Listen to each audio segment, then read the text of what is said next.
The Imperial disposal vessel Purge 7 drifted through the emptiness of deep space, its hull reflecting the distant crimson glow of a nebula. Inside the cargo bay, Commander Zektor stood before a row of sealed escape pods, his gray scales gleaming under the harsh lights. His 6 eyes scanned the manifest on his datapad with cold efficiency. "Begin the disposal sequence," he ordered, his voice echoing through the metal chamber. A younger officer hesitated at the controls. "Sir, the scans show life signs in several pods. Some are just infants." Zekthor's expression did not change. "They are human. The Empire has no use for primitive species that cannot contribute to our civilization. We have given them chances to prove their worth. They have failed. Execute the order." The officer's clawed hand moved across the control panel. One by one, the pods ejected into space, tumbling into void like discarded trash. Pod 7743 was among them, spinning slowly as it drifted away from the ship. Inside, wrapped in thin thermal blankets, a human baby no more than 6 months old stirred and began to cry. The pod's life support system blinked with warning lights. It had maybe 3 days of power remaining. The Purge 7 engaged its engines and disappeared into hyperspace, leaving the pods afloat endlessly in the darkness. Hours passed, then days. The baby's cries grew weaker as the pod systems began to fail. The temperature dropped. The oxygen recycler sputtered. This forgotten corner of space, known to galactic charts as the Dragon's Teeth, was avoided by all ships. Nothing came here. Nothing lived here, or so most species believed. Deep in the crimson nebula, hidden within clouds of stellar dust and radiation, the ancient world-ship flame of eternity hung in space like a massive breathing creature. It was not built, it was grown. Organic metal formed its hull, and its engines pulsed with biological rhythms. Inside, the Draconic Conclave lived in isolation, having withdrawn from the galaxy 3,000 years ago after a war that had nearly destroyed them. On the ship's vast observation deck, Elder Sirithrax lay coiled around a crystalline pillar. His crimson scales were marked with the scars of centuries. His eyes, ancient and wise, watched the stars through the transparent dome above. Behind him, a young dragonling named Caliph bounded across the deck, her golden scales still bright with youth. "Elder, our senses have detected something unusual," Kayla said, her voice carrying excitement. "Several small vessels have entered the outer boundary. They appear to be escape pods." Sirithrax's eyes narrowed. "Escape pods? From what vessel?" "We detected no battles or distress signals." "That is what troubles me, Elder. The pods were not escaping danger. They were deliberately ejected, and—" Caliph hesitated. "One contains a living infant." The great dragon slowly uncoiled himself, rising to his full height. His massive form cast shadows across the deck. "Show me." Caliph activated a holographic display. The image of Pod 7743 appeared, spinning slowly in space. The biometric data showed a single small life form, growing weaker by the hour. "An infant," Sirithrax rumbled. "Discarded like refuse." "What species?" "Human, Elder. The biological signature is clear." Several other dragons had gathered now, drawn by the conversation. One of them, an older silver dragon named Morthaz, spoke with disdain. "Humans. The galaxy treats them as primitives. Perhaps this is their way of dealing with unwanted young.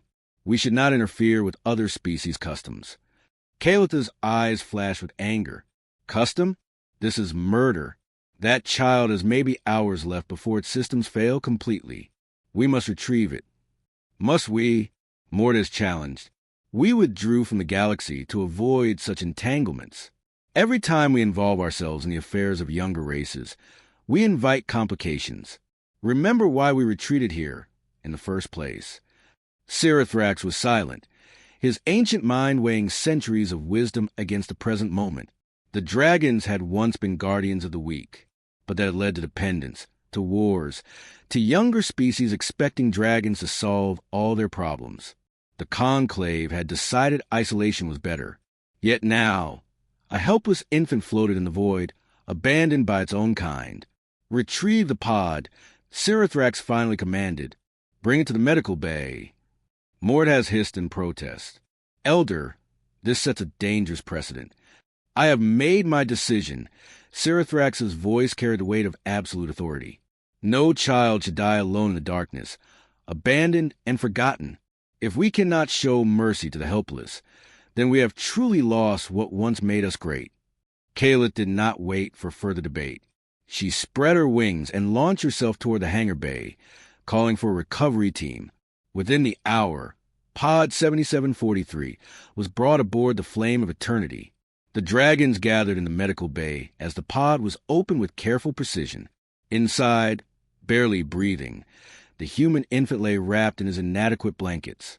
His skin was pale from cold, his lips faintly blue, but when the warm air of the ship touched his face, his eyes opened. They were striking, a deep blue that seemed to hold flecks of gold. Kalith gently lifted the child, cradling him against her warm scales. The baby's small hand reached out and grasped one of her claws. He did not cry. Instead, he looked directly into her eyes, and something passed between them, a connection neither could explain. He will need a name, Sirathrax said softly, approaching to look at the tiny creature. Aaron, Kalith whispered. In the old tongue, it means chosen by flame, because he survived the cold darkness and found his way to our fire. The baby made a small sound, almost like agreement, and several of the dragons rumbled with what might have been laughter. Sirathrax nodded slowly. Very well. Aaron it is. You have brought him here. Young Kalith.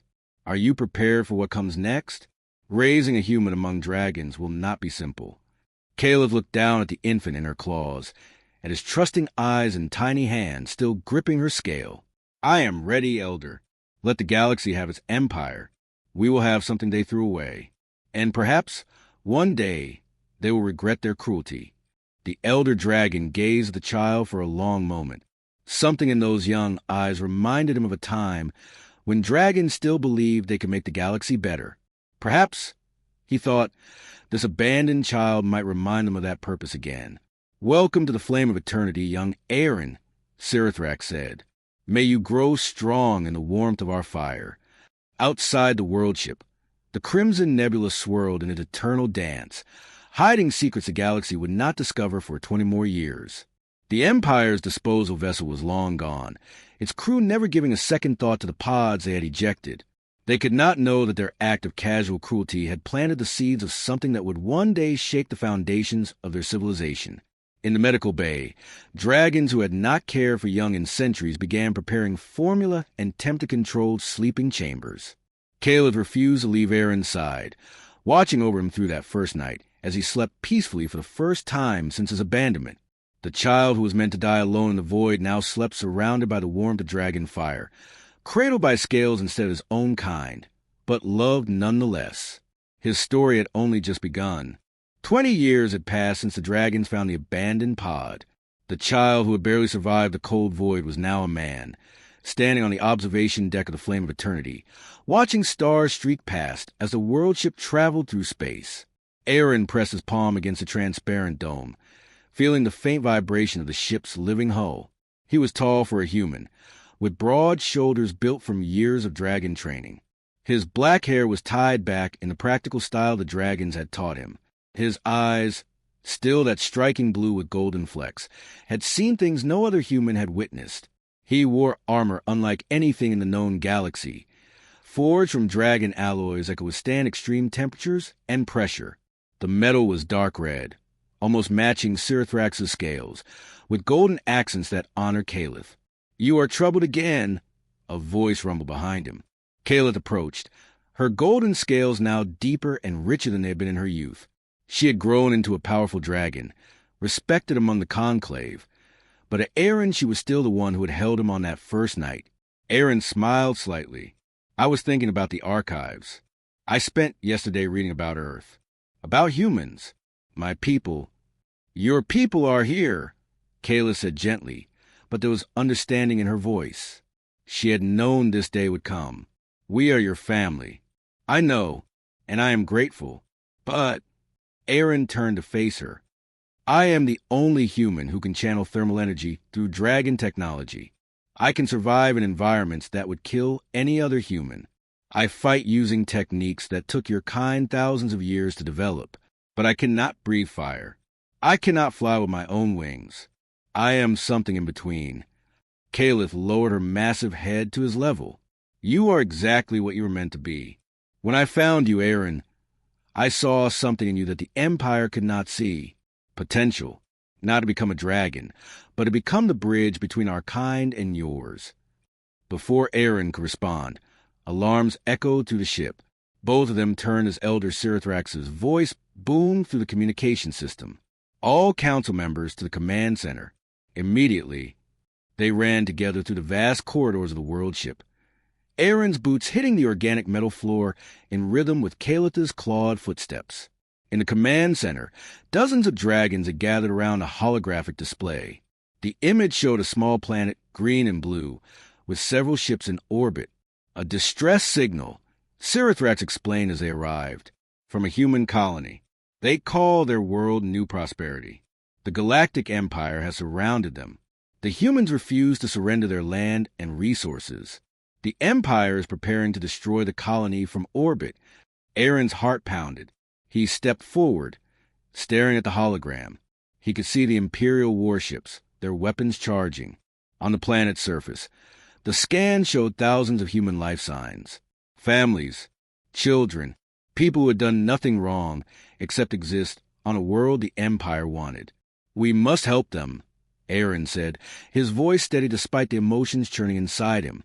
Mordhaz, the silver dragon who had opposed saving Aaron 2 decades ago, hissed. This is exactly what I warned about. We do not involve ourselves in galactic conflicts. It is not our way anymore.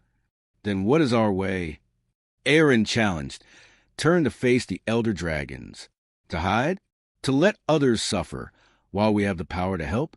You saved me when I was helpless. These people are helpless now. They are my species. Let me go to them. The command center fell silent. Dragons looked at each other. Ancient debates rising again. They had withdrawn from the galaxy for good reasons.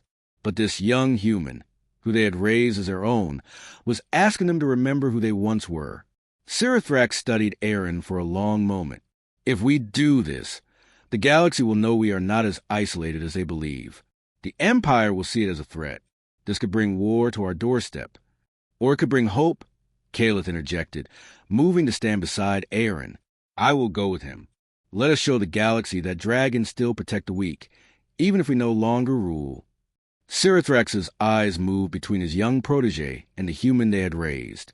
Finally, he nodded slowly. Very well, but you will take a small force only. 3 ships. Make your statement. Protect the colony, but do not escalate into full war. Show restraint. Show wisdom. Aaron bowed in the dragon manner, fist to chest. Thank you, Elder. I will not fail you. See that you don't, Mortis growled.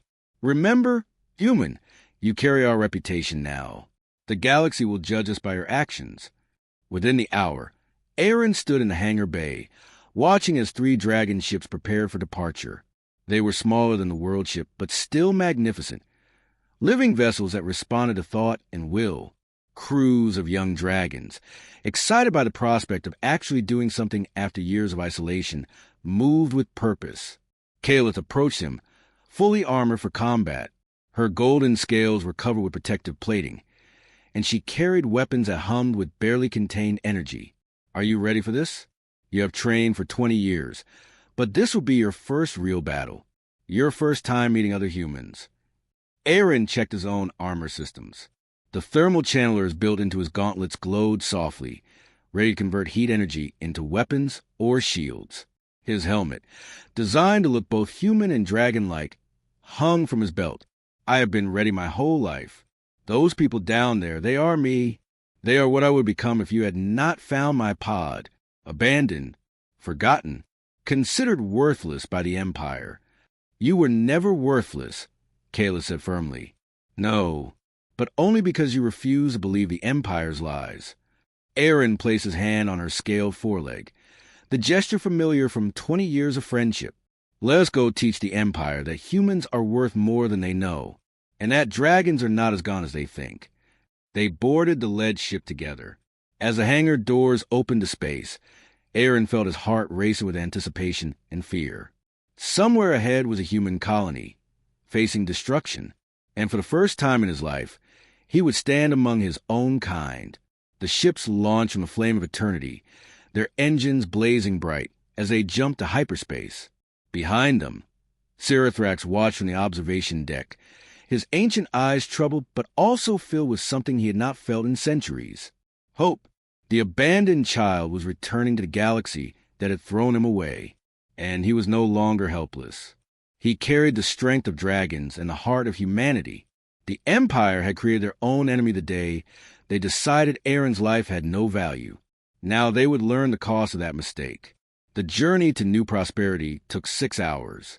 Aaron spent that time in meditation, using the dragon techniques to calm his mind and prepare for combat. But beneath the calm surface, excitement burned. He was finally going home to a people he had never known. He just hoped they would accept what he had become. The 3 dragon ships emerged from hyperspace above New Prosperity. An Imperial fleet froze. On the bridge of the flagship Eternal Dominion, Commander Zekthor stared at his screens in disbelief. His scales had turned pale gray with shock. Dragons, his tactical officer whispered. Actual dragons. I thought they were just myths from the old stories. Zekthor's 6 eyes were fixed on the 3 vessels that had appeared between his fleet and the planet. They were unlike any ships he had ever seen. Organic curves mixed with metal, pulsing with inner light, radiating power that made his instruments scream warnings. All ships hold position. Do not fire unless fired upon. On the lead dragon ship, Aaron stood in the command chamber, his helmet now secured. Through the ship's sensors, he could see everything, the 12 Imperial warships, their weapons charged and aimed at the planet below. On New Prosperity's surface, he could see the human settlements, small cities built with hope and determination, families huddled in shelters, waiting for death from above. Caliph, open a channel to the Imperial flagship, Aaron said, his voice calm despite his racing heart. The communication link crackled to life. Zekthor's face appeared on the holographic display, his expression confused and wary. This is Commander Zekthor of the Galactic Empire. Identify yourselves immediately. The dragons have not interfered in galactic affairs for 3,000 years. Why break that isolation now? Aaron stepped forward into the view of the transmission. He removed his helmet slowly, revealing his human face. Because 20 years ago, Commander, you threw away something that belonged to me. My life, my chance to exist.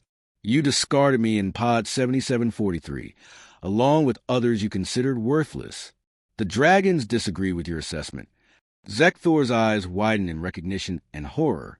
He checked his datapad with trembling claws, scrolling through old records. Impossible. That mission was 2 decades ago. The pods had minimal life support.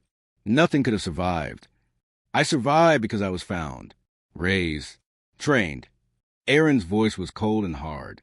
Now I am returning the favor to my people. You will withdraw your fleet from New Prosperity immediately, or I will board your ship and remove you myself. The commander tried to recover his composure. You are 1 human with 3 small ships. I have 12 warships with full crews. You are outnumbered and outgunned. This is Imperial space, and these colonists have refused lawful orders to vacate. Their destruction is legal under Empire law. Your laws mean nothing to me, Aaron replied. I was raised by dragons. I follow their code now, and their code says the strong protect the weak, not exploit them. You have 1 hour to withdraw. After that, I will consider your presence an act of war against the Draconic Conclave. Zekthor laughed nervously. The Conclave will not go to war over 1 colony of humans. They abandoned galactic politics long ago. Test that theory if you wish. Kalita's voice rumbled through the transmission, her massive form appearing beside Aaron. But know this, we raise this human as one of our own. An attack on him is an attack on us. And you have forgotten what dragons are capable of when we choose to fight. The transmission ended. Zekthor sat frozen in his command chair, his mind racing. Could he risk engaging dragons? The old record spoke of their power, their technology that blended biology and machine in ways the Empire had never mastered. But to retreat before one human and 3 ships would be humiliating. Pride made his decision. All ships target the dragon vessels. Fire on my command. Before he could give the order, alarm screamed throughout his flagship. Aaron had already moved. The dragon ships had closed the distance in seconds, far faster than Imperial sensors could track. Aaron's personal combat shuttle had launched and attached itself to the Eternal Dominion's hull with magnetic clamps. Breach detected in Cargo Bay 7, the tactical officer shouted. Intruder has boarded the ship. Zekthor scrambled to his feet. Send all security teams. Kill the intruder. Aaron moved through the Imperial ship like a shadow guided by fire. The first security team never saw him coming. He used the thermal channelers in his gauntlets to superheat the air around their weapons, making the metal too hot to hold. They dropped their rifles with screams of pain, and Aaron swept through them with dragon combat techniques. Precise, overwhelming, efficient.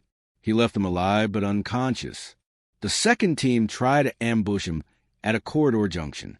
Aaron's armor sensors detected them before they could fire. He rolled forward, his movements fluid and impossibly fast for someone in full armor. His palm strike to the first soldier's chest plate generated enough thermal shock to overload the man shields. The others fell in seconds.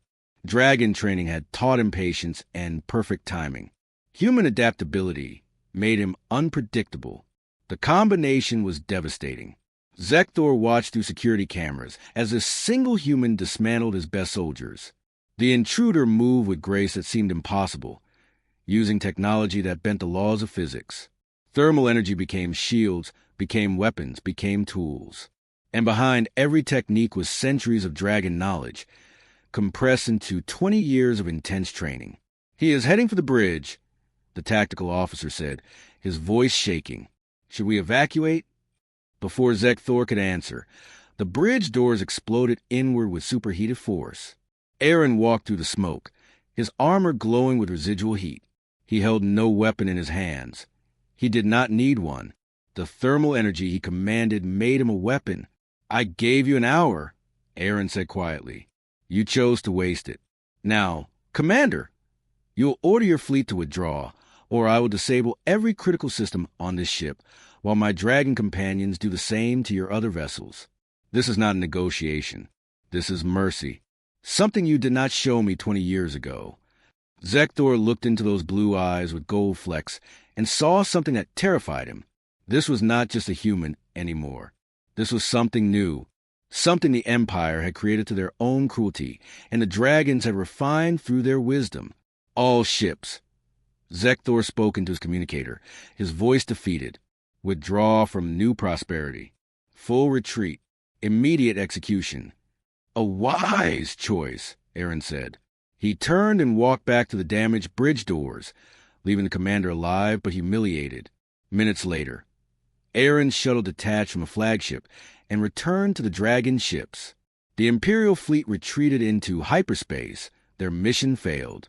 Below, on New Prosperity, confused colonists emerged from shelters to see 3 magnificent dragon ships hanging in orbit like protective guardians. Caliph, open a channel to the planet, Aaron said. It is time I met my own people. His companion nodded, and Aaron felt his stomach twist with nervousness. He had just defeated an Imperial fleet. But somehow, talking to other humans felt more frightening than combat. The screen showed a communication center on the planet's surface. A young woman with short brown hair and determined eyes appeared. News of Aaron's intervention at New Prosperity spread across the galaxy like wildfire. Within days, every species knew that dragons had returned to protect humans, and that a human raised by dragons had single-handedly defeated an Imperial flagship. The holonet buzzed with conflicting stories. Some called Aaron a hero, others called him a dangerous anomaly, and the Empire officially branded him a traitor to galactic civilization. Aaron remained on New Prosperity for 3 weeks, working with Elena and the Colonial Council. The dragon ships maintained orbit, a silent promise of protection that kept the Empire at bay. During those weeks, Aaron learned what it meant to be truly human for the first time in his life. Elena showed him the colony's market, where families traded goods and children played in the streets without fear. He tasted human food, prepared with recipes passed down from old Earth. He heard human music, simple guitars and voices singing songs about hope and home. At night, colonists gathered around fires to share stories, and they asked Aaron to tell his own. It must have been lonely, Elena said one evening as they walked along the colony's outer wall.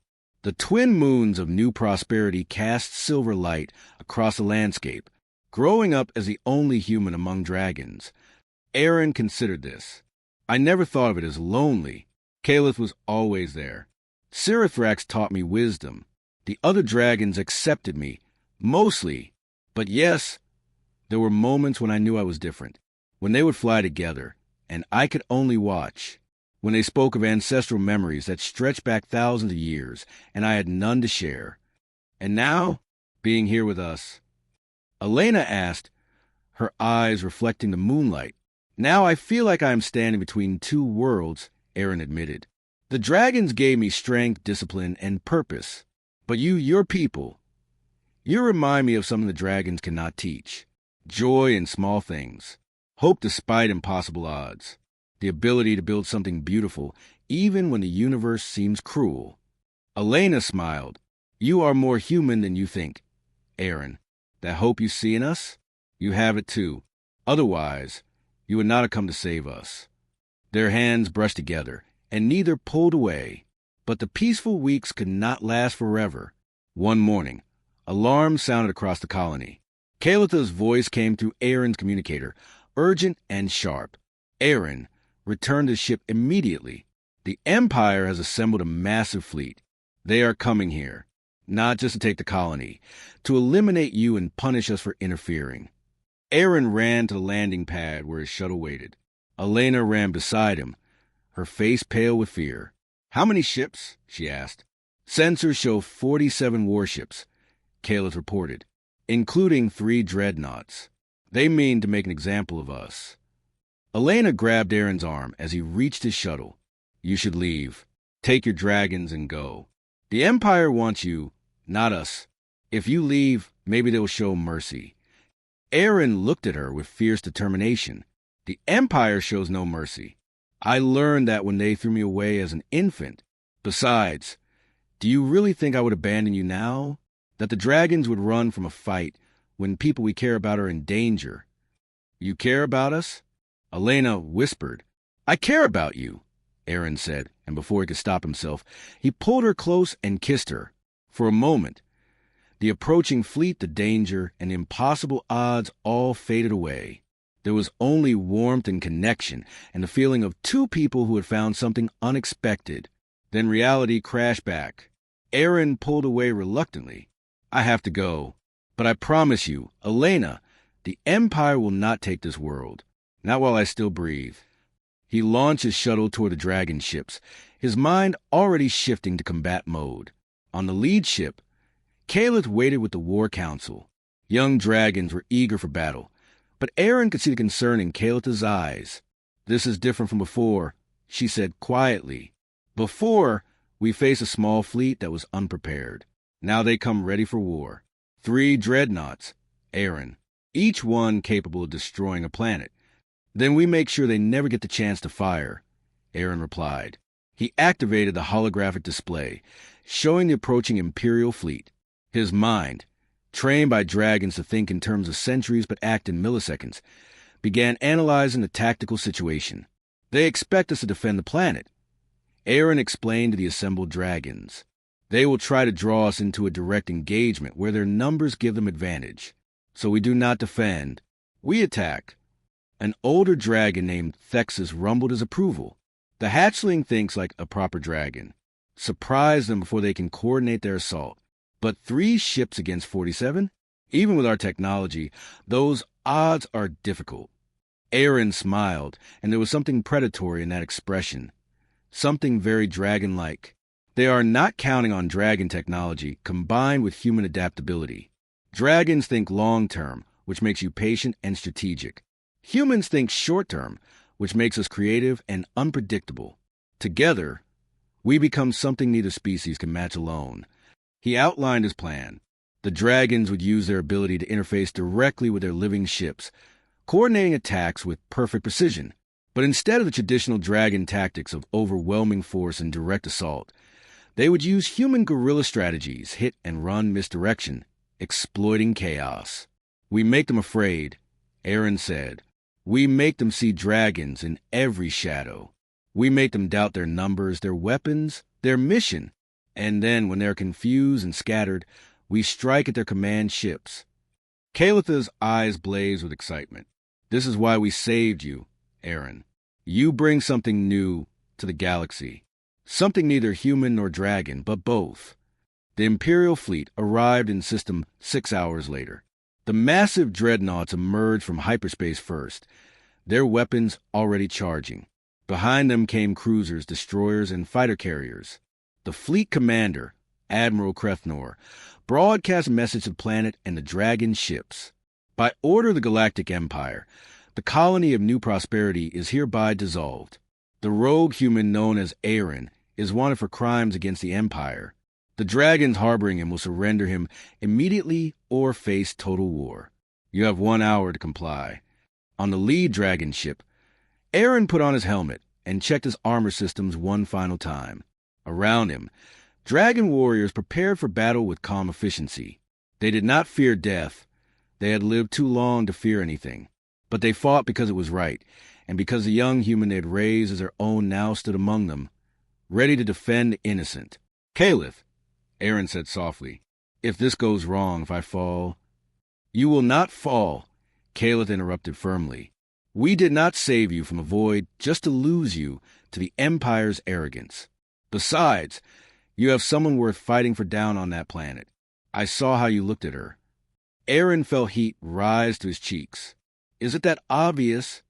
To a dragon who has known you for 20 years? Yes." Kalitha's expression softened.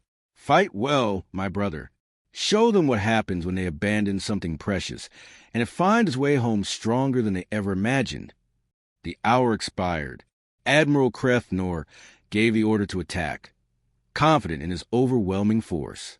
The Imperial fleet moved into attack formation, their massive dreadnoughts positioned to bombard New Prosperity from orbit. Admiral Krethnor watched his tactical display with satisfaction. 3 small dragon ships against his armada. It would be over quickly. Then the dragon ships vanished. "What?" Krethnor leaned forward in his command chair. "Where did they go?" "Find them." His sensors officer frantically worked the controls. "Sir, they are not showing on any scans. It is like they disappeared completely." What the Empire did not know was that dragon bioships could mask their energy signatures, blending with space itself. Aaron had suggested using this ability not for defense, but for something the dragons had never tried: stealth attacks. The first Imperial cruiser exploded without warning. A dragon ship materialized beside it, unleashed a devastating burst of plasma fire, and vanished again before the nearby vessels could react. Seconds later, another cruiser on the opposite side of the fleet suffered the same fate. "All ships, defensive formation," Krethnor ordered, but his fleet was already panicking. How do you fight an enemy you cannot see? Aaron piloted his personal fighter craft, weaving between confused Imperial ships. His vessel was small, built for speed, and equipped with dragon thermal weapons. He targeted engine cores and weapon systems, disabling rather than destroying when possible. This was the dragon way. Use overwhelming force, but show mercy when victory is certain. A squadron of Imperial fighters spotted him and gave chase. Aaron smiled behind his helmet. This was what he trained for. He led them through a debris field from the destroyed cruisers, using obstacles that would challenge any pilot. But Aaron had learned to fly from dragons who thought in 3 dimensions naturally. He twisted and rolled through impossible angles, and one by one, the Imperial fighters crashed into debris or each other. On the largest dreadnought, Admiral Krethnor realized his mistake. He had brought numbers, but the dragons brought something more valuable: perfect coordination and technology a species barely understood. And the human leading the attack fought with a combination of dragon precision and human improvisation that his tactical computers could not predict. "Target the planet," Krethnor ordered desperately. "If we cannot defeat them in space, We destroy what they are protecting. Charge all planetary bombardment weapons. Caleb detected the weapons charging. Aaron, they are targeting the colony. We need to stop them now. I know, Aaron replied, his voice calm despite the urgency. It is time for the final move. Are you ready? Always, Caleb responded. The 3 dragon ships suddenly appeared directly between the dreadnoughts and New Prosperity. But instead of attacking, they began to glow with intense heat. Energy built up around them, visible even in the vacuum of space. The dragons were channeling the thermal energy of nearby stars, pulling power from the system itself. What are they doing? Kreth Nor whispered, and for the first time in his military career, he felt true fear. Aaron connected his armor systems to Kaleta's ship, becoming part of the vessel itself. Through this connection, he could feel the immense power building, the living ship's heartbeat synchronizing with his own. He was no longer just a pilot.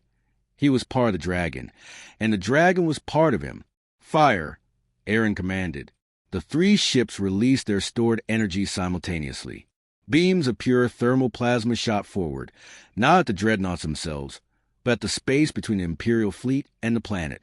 The energy created a massive barrier, a wall of heat and light that would vaporize anything trying to pass through it. The planet is protected.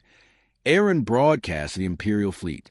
Your weapons cannot reach it, but mine can reach you. Admiral Kreth Nor, you have one chance to withdraw. Take it. The Admiral stared at the impossible barrier, at his tactical displays showing how many ships he had already lost, at the 3 small vessels that had humiliated his entire armada. Pride warred with survival instinct. Then he looked at his crew, young officers who believed in the Empire, who followed orders, who did not deserve to die for his mistakes. All ships, retreat to hyperspace coordinates, he ordered quietly. We are withdrawing. Admiral, we cannot. His tactical officer began. I said we are withdrawing. Kreth Nor's voice cracked with defeat. Send a message to High Command. Tell them that the dragons are not the peaceful isolationists we believed. Tell them that the human called Aaron is not just a survivor. He is a warrior trained by the greatest fighters in galactic history. And tell them that any further attacks on human colonies under dragon protection will result in full-scale war. A war we will lose. The Imperial fleet jumped to hyperspace, leaving behind only debris and the glow of the thermal barrier slowly dissipating in space. On New Prosperity, colonists poured into the streets, cheering and crying with relief.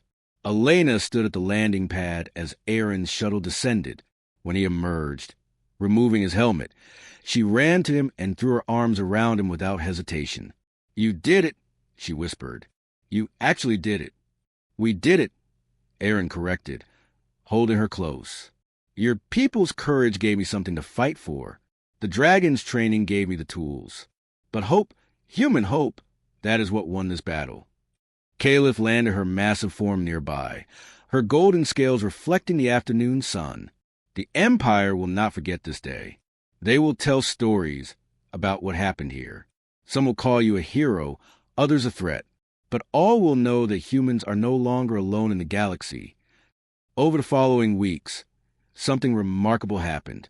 Other human colonies sent messages to New Prosperity, asking for help, asking for protection, asking if the stories were true. Aaron found himself becoming something he never expected, a symbol of hope for billions of humans scattered across the stars. The Draconic Conclave, after long debate, made a historic decision. They would establish a permanent embassy on New Prosperity. For the first time in 3,000 years, dragons would actively engage with the galaxy again, and their first allies would be humanity. Sirathrax himself came to the colony, his massive crimson form descending from the flame of eternity. He met with Elena and the Colonial Council, with Aaron standing beside them as translator and bridge between worlds.